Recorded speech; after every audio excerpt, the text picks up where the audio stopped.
I haven't a clue who anybody is, and it's always like walking into a room full of strangers.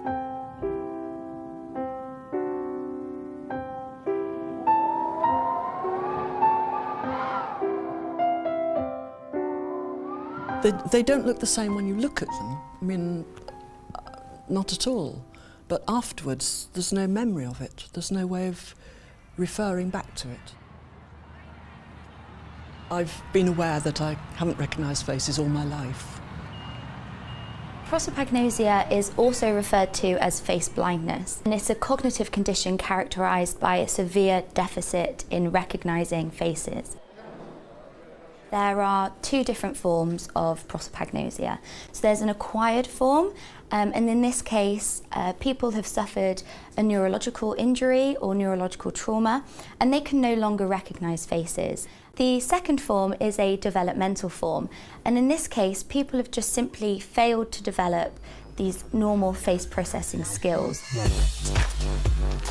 In typical face processing, within the fusiform gyrus is a part of the brain just behind your right ear, referred to as the fusiform face area. And this fusiform face area activates specifically in response to faces.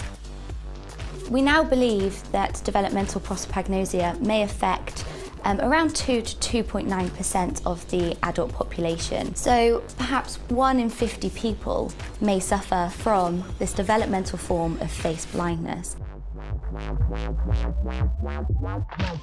I was at Cowes during Cowes Week, and I was just leaning on the railings below the Royal Yacht Squadron, watching the yachts come in.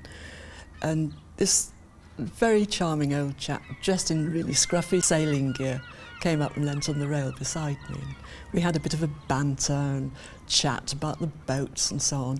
And I said, "Have you been sailing today?" And he looked a bit surprised. He said, "Yeah, I have, actually." I said, "How well did you do? Did you do well?" And he said, "Yes, we came in second." He said it wasn't too good, but we came in second. And then we had a bit more of a banter and a chat. And then eventually he shambled off up to the club, and I went back to my hotel.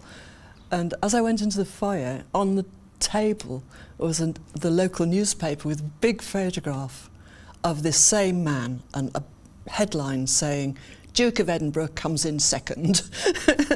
I suddenly thought, oh yes, that's it. I didn't recognise him at all.